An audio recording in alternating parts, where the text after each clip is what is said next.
हमारे पंतप्रधान जी मोदी जी, उनके गांव में आज संशोधन करके मिला है कि बुद्ध विहार उनके गांव में है,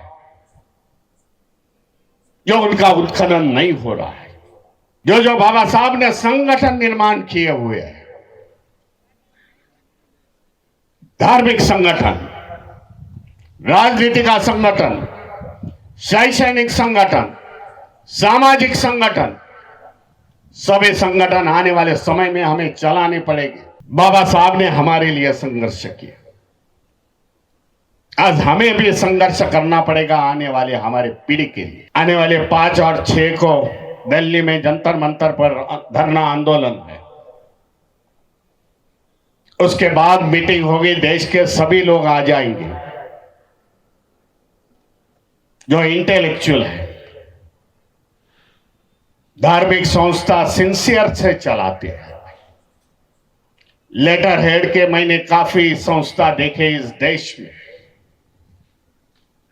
लेकिन जिसको मन से इस धम्म के काम में आना है उसी का स्वागत है। मैं समझता हूं, आ जाओ दिल्ली में।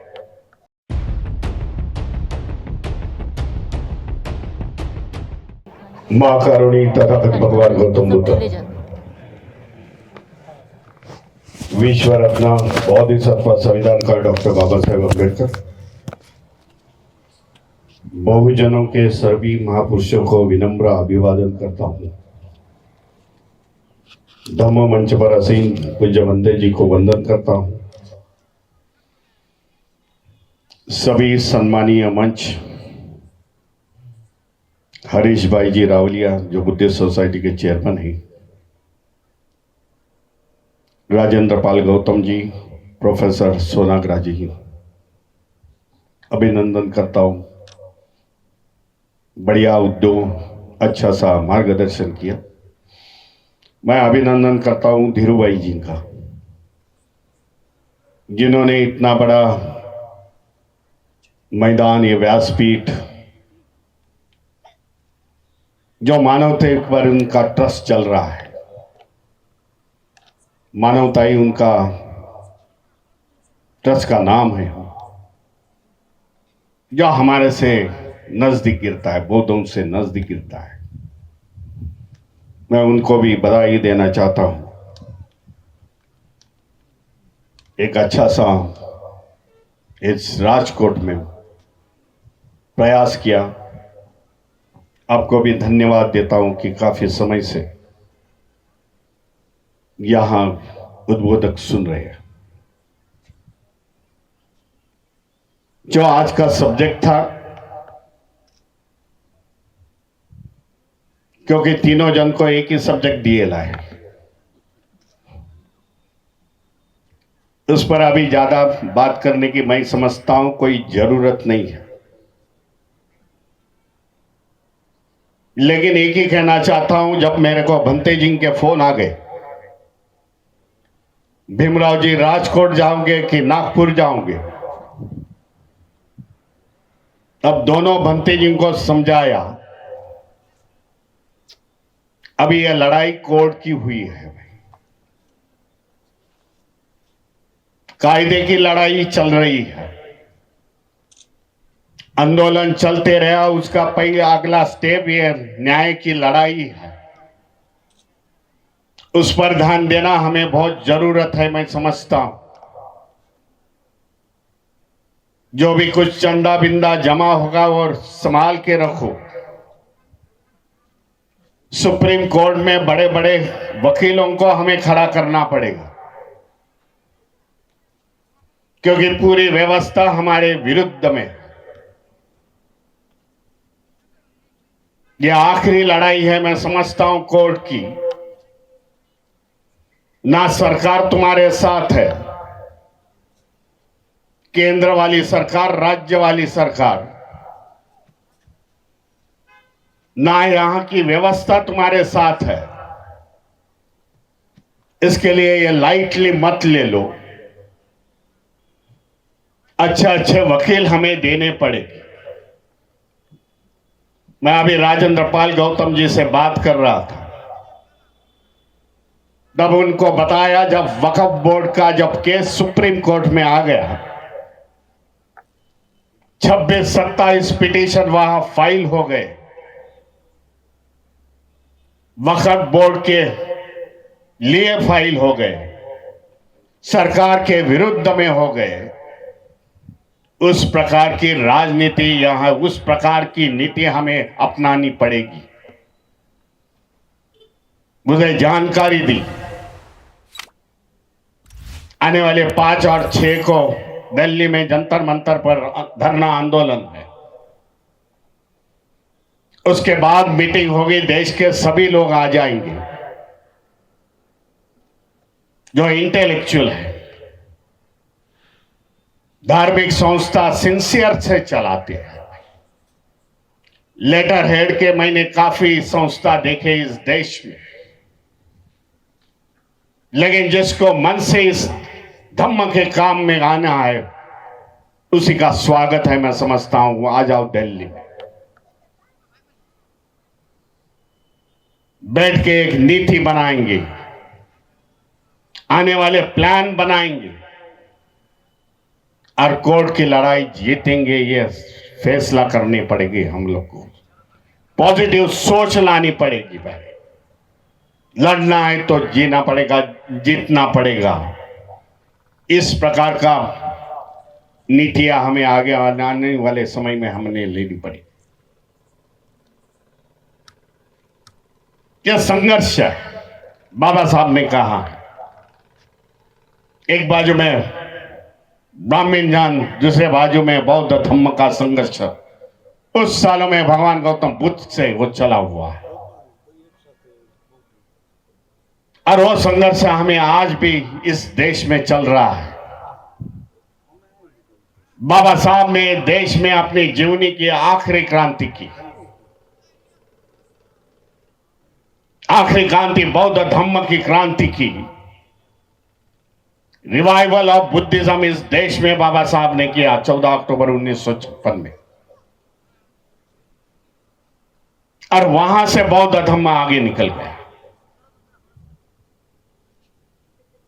मेरे वक्ताओं ने बताया कि महाबोधि बुद्ध विहार के लिए आंदोलन हुआ था।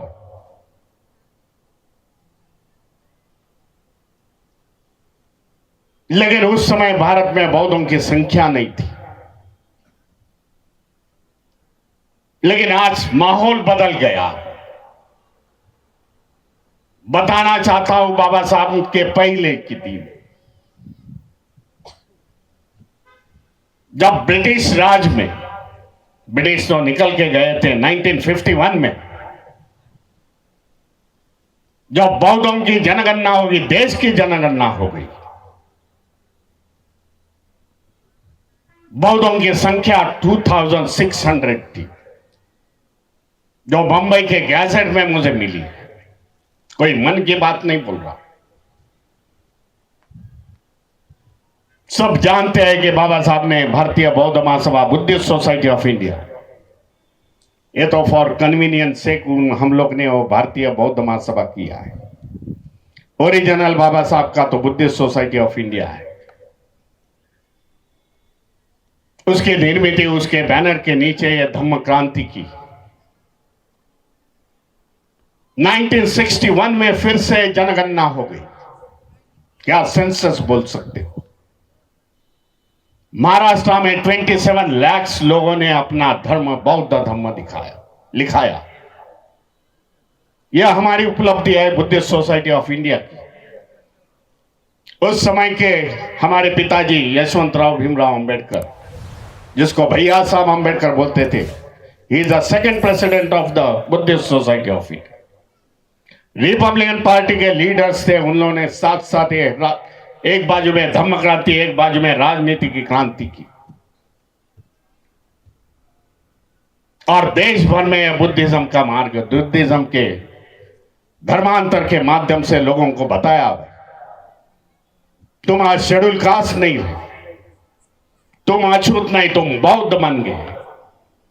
उस जमाने में जो बौद्ध बन गए और नहीं पहचानते बुद्धिज्म की क्या प्रिंसिपल है,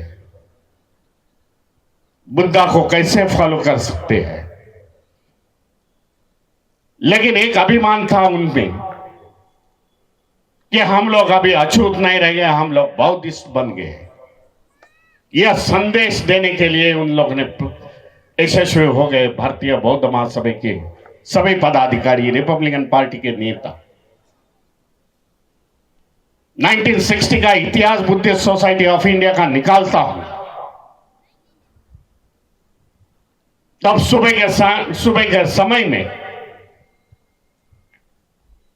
भारतीय बौद्ध महासभा का अधिवेशन होता था। धम्म की बातें रखते थे, लोगों को धर्मांतरित करते थे। उसी मंच पर दोपहर में रिपब्लिकन पार्टी ऑफ इंडिया की मीटिंग होती थी, राजनीति। दोनों हाथ हाथ में चले। इसके लिए आज संतुष्ट लग रहा है। कोई कैसा भी अनुमान निकाले, लेकिन पूरे देश भर में बुद्धिस्ट सोसाइटी ऑफ इंडिया आज कार्यरत है। बौद्ध महासभा कार्यरत है। हजारों हमारे बौद्धाचार्य है, हजारों हमारे केंद्रीय शिक्षक शिक्षिका है, विविध प्रांतों में जाती है, लोगों को पढ़ाती है। मैं सुबह से राजकोट के कई बुद्ध विहारों में, 4 बुद्ध विहारों में गए। यही मैंने बात रखी यहां के लोगों के लिए। भाई विहारे है, बौद्ध धम्म का शिक्षण न होगा, विहारे हमारे कुछ काम की नहीं है।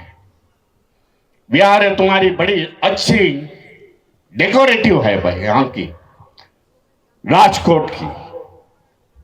यह धम्म का ज्ञान का केंद्र होगी, तब धम्म यहां गुजरात में फैल जाएगा। आज प्रयास चल रहा है गुजरात में, बार बार आता हूं गुजरात में। राजेंद्र पाल गौतम देखते हैं, कई बार हम लोग दोनों एक साथ रहते हैं। राजनीति कम कर दी, धम्म नीति ज्यादा अपनाई है। स्वागत है आपका। गुजरात में अभी मैं बदलाव देख रहा हूं। एक 15-20 साल पहले आता था गुजरात में, मैं देखता था यहां की जनता सुधरेगी नहीं, परिवर्तन होगा नहीं। लेकिन उना हत्याकांड के बाद एक बड़ा परिवर्तन इस समाज में आ गया। लोगों को समझ गया कि जिस पाखंडवाद में है, जिस सिस्टम में हम लोग हैं, शेड्यूल कास्ट के लोग, बाबा साहब को मानने वाले लोग, समझ में आ गया कि यह रास्ता हमारे लिए सही नहीं है। इसी कारण बदलाव आ गया। लोग जय भीम बोल रहे हैं, नमो बुद्धाय, जय भीम बोल रहे हैं। हजारों की संख्या से आज लोग रोड पर आ रहे हैं। 14 अप्रैल में अहमदाबाद सिटी में था। 13 की रात को मैं महू में था, मध्य प्रदेश, बाबा साहब की जन्मस्थली पे। लेकिन मैंने यहां के लोगों को बताया, मैं किसी भी तरह पर 10 बजे तक मैं अहमदाबाद शहर में आऊंगा। 25 फीट की प्रतिमा का मैं उद्घाटन करूंगा, क्योंकि लोगों को निराश नहीं करना चाहता था। 20-1 हजार के लोग वहां जमे हुए थे प्रतिमा का अनावरण करते समय, और बाद में शोभा यात्रा निकाली। इस तरह का बदलाव आज गुजरात में देख रहा हूं। जानते होंगे आप भी, क्योंकि पढ़े लिखे हो, प्रबुद्ध हो आप। पढ़ना सीखो। समझता हूं गुजराती में लिटरेचर कम है, लेकिन हिंदी पढ़ो, इंग्लिश में पढ़ो। गुजरात का इतिहास देखा जाएगा तो यह बौद्ध धम्म का इतिहास है। काफी अच्छी सी बुक गुजरात यूनिवर्सिटी ने जो प्रसिद्ध की है, वो मैंने पढ़ी थी, 10 साल पहले की बात है। उसमें गुजरात का बौद्ध धर्म का इतिहास दिखाया गया।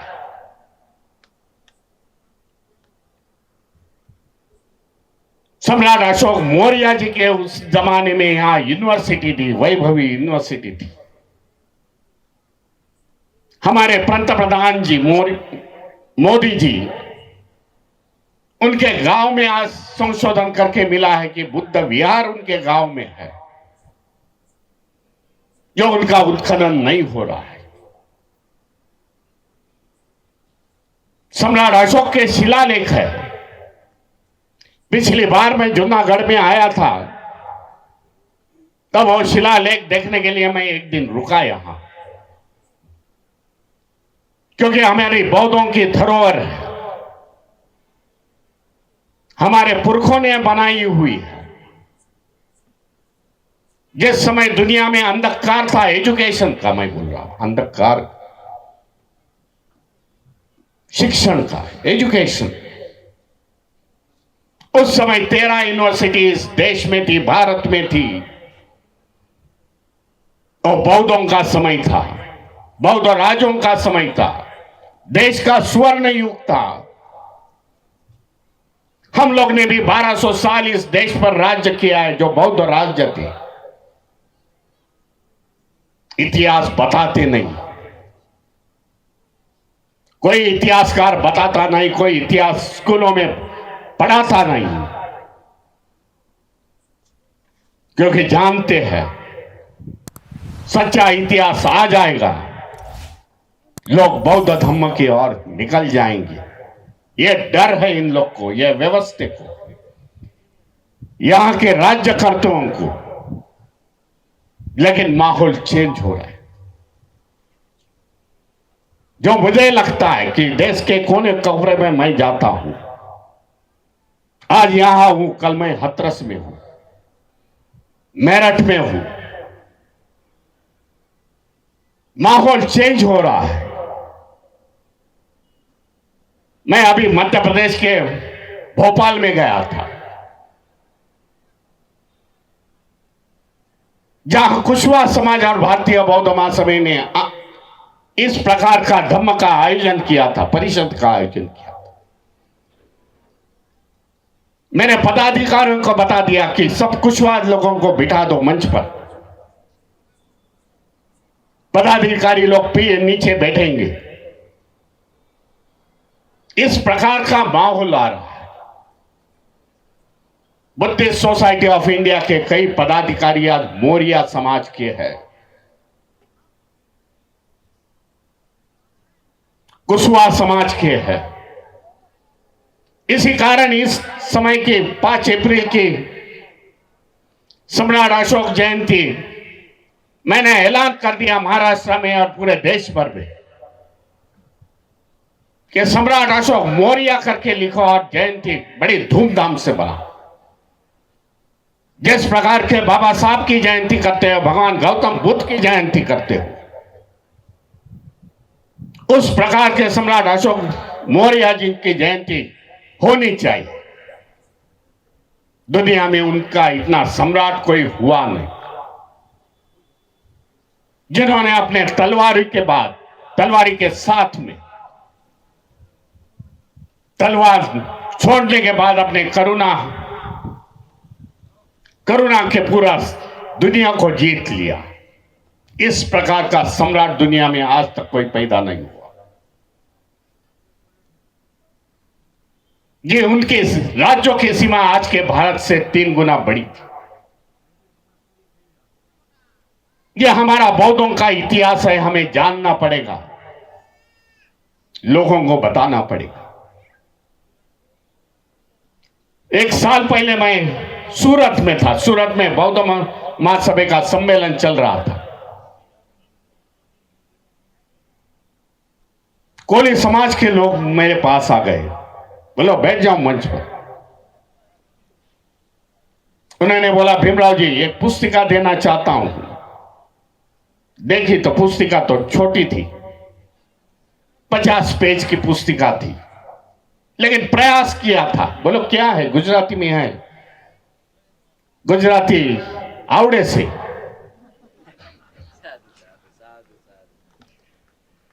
बोले भीमराव जी ये पुस्तिके में लिखा है हम कोलिया डायनेस्टी से है, भगवान गौतम बुद्ध की माता जी के डायनेस्टी से है। ये आज परिवर्तन है। मैं सोचता हूं वो समाज बोलते हैं हम लोग भी एक जमाने में बहुत थे। ये सोच आगे ये समाज को बौद्ध धर्म के और लाई। हमें पॉजिटिव होना पड़ेगा इस समय। उन लोग को हमारे में लेने पड़ेगी और बौद्ध धर्म का दायरा बढ़ाना पड़ेगा। कई लोग बोलते हैं मुझे हम लोग माइनॉरिटीज में। बोले क्या हो गया माइनॉरिटीज में है? अरे मुस्लिम माइनॉरिटीज में है या क्रिश्चियन माइनॉरिटीज में है या हम लोग माइनॉरिटीज में है, कोई फर्क नहीं पड़ता भाई। बाबा साहब ने संविधान के माध्यम से सबको वही अधिकार दे दिए हैं। इसीलिए हम लोग माइनॉरिटी है, उससे कोई बड़ी बात नहीं होती। हम बौद्ध के रास्ते से चलना जरूरी मैं समझता हूं। आज देश का माहौल बदला हुआ। 2014 से जो माहौल है वो बदला हुआ माहौल मैं देख रहा हूं। डर और भय है या देश में, कोई खुल के बात नहीं कर सकता। लेकिन ये अंबेडकरवादी लोग हैं, कभी डरते नहीं। अंबेडकर अनुयायी मैंने जो ऑब्जर्व किया है कभी डरते नहीं। पार्लियामेंट इलेक्शन की बात है, उसी दौरान मैंने आंध्र प्रदेश में था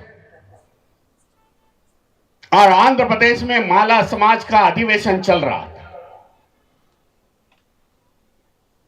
और उस समय बातें आ गई इतने 400 में आएंगे, बदल देंगे, ये करेंगे। तो उन्होंने मेरे को बताया भीमराव जी 2 दिन रुक जाओ, बड़ा प्रोग्राम होने वाला है, हम लोग आंदोलन में आने वाले हैं, आंदोलन करने वाले हैं, इस विजयवाड़ा गुंटूर में करने वाले हैं। बोलो रुकता हूं। और आंध्र प्रदेश में गुंटूर में लाख लोगों से ज्यादा लोग रोड पर आ गए थे। बदलने वाले को हम लोग बदलेंगे, इस प्रकार का नारा दिया। और इंडिया गठबंधन की जो 240 तक उन लोग की मंजिल गई, तो उनकी जीत नहीं। संविधान को मानने वाले, बाबा साहब को मानने वाले, महापुरुषों को, बहुजन के महापुरुषों को मानने वाले की जीत थी। बाबा साहब ने कहा संघर्ष करके कोई मिलेगा नहीं इस देश में। बाबा साहब ने हमारे लिए संघर्ष किया। आज हमें भी संघर्ष करना पड़ेगा आने वाले हमारे पीढ़ी के लिए, आने वाले हमारे जनरेशन के लिए। ये जंग हार जाएंगे तो ये छोटे छोटे बच्चे जब बड़े हो जाएंगे अपने मां बाप को पूछेंगे, बाबा साहब ने तो हमें सब कुछ देखेंगे, आप जंग कैसे हार गए, आप क्या कर रहे थे। ये दौर से हम लोग चल रहे हैं। इस कारण जो जो बाबा साहब ने हमें दे दिया, जो जो बाबा साहब ने संगठन निर्माण किए हुए हैं,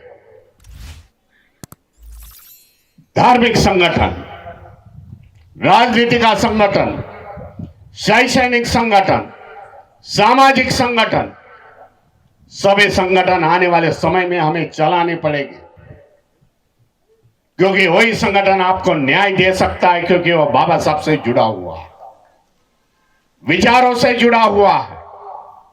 एक जमाने में बाबा साहब उसके प्रेसिडेंट थे, उन्होंने संगठन निर्माण किया हुआ।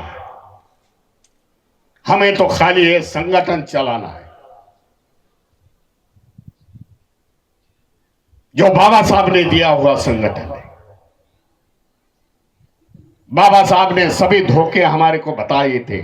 ज्यादा समय नहीं लूंगा क्योंकि डायरे के लिए लोग बैठे हुए हैं, ऐसे कोई तो भी बताया अभी मेरे को, खाना भी बाकी। बाबा साहब ने सब धोखे हमारे लिए बताए हुए हैं। लेकिन हमारा ध्यान नहीं है। बाबा साहब कहते हैं क्रांति होती है तो प्रतिक्रांति की शुरुआत होती है। आज ये प्रतिक्रांति का दौर है और प्रतिक्रांति कैसी दबानी है वो बाबा साहब ने अपने बुक में लिखी हुई है। आज ये प्रतिक्रांति का दौर है, वो प्रतिक्रांति हमारे को दबानी पड़ेगी। इसी कारण मैं धन्यवाद देता हूं बुद्धिस्ट सोसाइटी ऑफ इंडिया, भारतीय बौद्ध महासभा, जिन्होंने कार्यक्रम का आयोजन किया,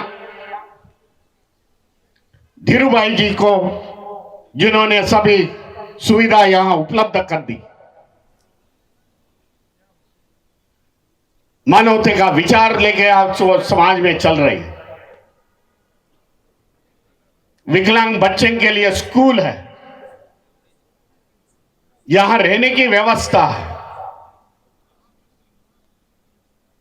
प्रॉफिट कमाना उनका धर्म नहीं है तो मानवता धर्म है, इसके लिए उनको बधाई देता हूं।